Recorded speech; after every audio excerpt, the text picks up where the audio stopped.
বর্তমান সরকার যখন অন্তর্বর্তীকালীন দায়িত্ব গ্রহণ করে তখন থেকেই দেশের বিভিন্ন স্থান থেকে বিভিন্ন দল ও প্রতিষ্ঠান নানা দাবি দাওয়া নিয়ে রাজপথে আসছে। কেউ চাইছে শিক্ষা ব্যবস্থার সংস্কার, কেউ চাইছে স্বাস্থ্য খাতে শৃঙ্খলা, কেউ বা প্রশাসনিক জবাবদিহিতা। এই দাবিগুলোর জন্ম হঠাৎ করে হয়নি। বিগত ফ্যাসিস্ট সরকারের সময় যেভাবে রাষ্ট্রের গুরুত্বপূর্ণ প্রতিষ্ঠানগুলো যেমন স্কুল, কলেজ, বিশ্ববিদ্যালয়, হাসপাতাল নৈরাজ্য ও অব্যবস্থাপনার শিকার হয়েছে, তারই প্রতিবাদ আজ রূপ নিয়েছে দাবিতে, বিক্ষোভে এবং কিছু ক্ষেত্রে আন্দোলনে।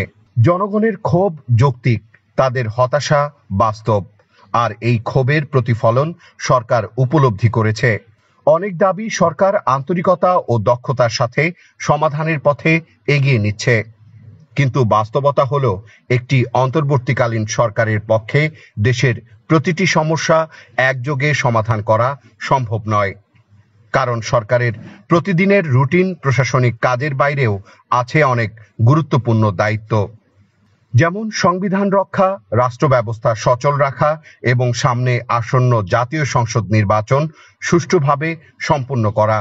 এই অবস্থায় সরকারকে একদিকে সামলাতে হচ্ছে প্রশাসনিক ব্যস্ততা, অপরদিকে মোকাবেলা করতে হচ্ছে দেশি বিদেশি নানা ধরনের ষড়যন্ত্র।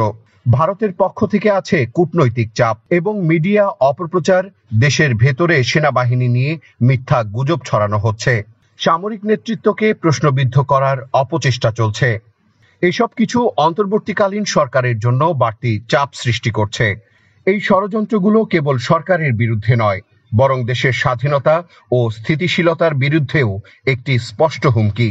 এর মধ্যে যখন আমরা দেখি রাস্তায় মানুষ নামছে, রাস্তাঘাট বন্ধ হচ্ছে, শিক্ষার্থীরা ক্লাসে ফিরতে পারছে না, রোগীরা হাসপাতালে পৌঁছাতে পারছে না, তখন প্রশ্ন ওঠে, আমরা কি আদৌ সঠিক পথে এগোচ্ছি?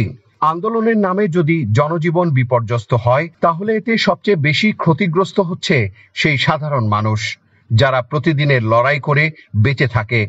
আর এই পরিস্থিতির সুযোগ নিচ্ছে ফ্যাসিস্ট শক্তির দোসররা, যারা জনগণের কাঁধে ভর করে আবারও ক্ষমতার লোভে মাঠে নামতে চায়। এখন আমাদের করণীয় কি? প্রথমত, আমাদের ধৈর্য ধরতে হবে। সরকারকে সময় দিতে হবে যেন তারা পরিকল্পিতভাবে সংস্কার কার্যক্রম এগিয়ে নিতে পারে।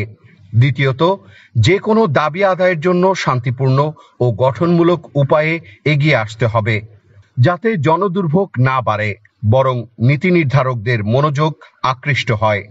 তৃতীয়ত, ষড়যন্ত্র ও গুজব থেকে দূরে থাকতে হবে। বিভ্রান্তি ছড়ালে ক্ষতি হয় জাতির, লাভ হয় ষড়যন্ত্রকারীদের। আমরা সবাই যদি দায়িত্বশীল হই, তথ্যভিত্তিক থাকি, তাহলে এই অন্তর্বর্তীকালীন সরকার তার দায়িত্ব সঠিকভাবে পালন করতে পারবে। তখনই আমরা একটি সুষ্ঠু নির্বাচন, একটি স্থিতিশীল রাষ্ট্র এবং একটি গণতান্ত্রিক ভবিষ্যতের দিকে অগ্রসর হতে পারব।